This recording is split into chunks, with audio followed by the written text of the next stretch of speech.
begs the question, why would you ask this, Lot? Well, we know because of how bad, we're going to find out of how bad the city is. That begs the next question. If this city is so bad, why are you here, Lot? There's two possibilities. One, maybe he's winning the city for the Lord. Maybe he's a missionary. I mean, we're called as believers to go to difficult places, right? Read a little bit in the history of the Reformation and what Geneva was like before Calvin got there and started preaching the word. That's what he did every day. He taught the word.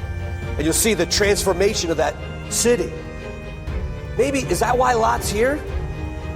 Well, we've read the whole chapter already, so we don't quite see that, do we? Maybe he's compromised his convictions by living there. Maybe that's the explanation for why he stayed. All this time, we're up to 25 years approximately of his life in Sodom. Second question, Lot, why are you calling these wicked men brethren? The mob comes, they demand that Lot send out those two guests that we may know them carnally. It's a euphemism for wanting to have homosexual relations with these men.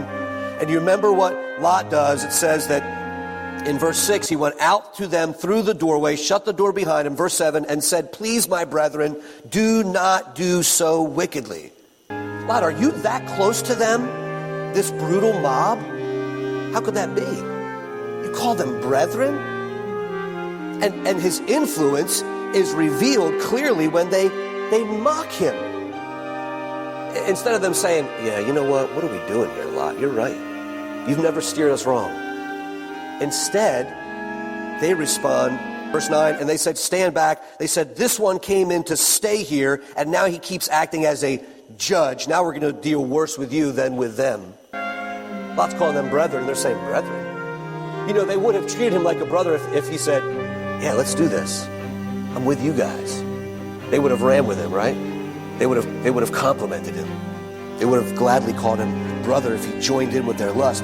But he urged them to stop, and they showed how much they really respected him and how much influence, by the way, he was really having by berating him.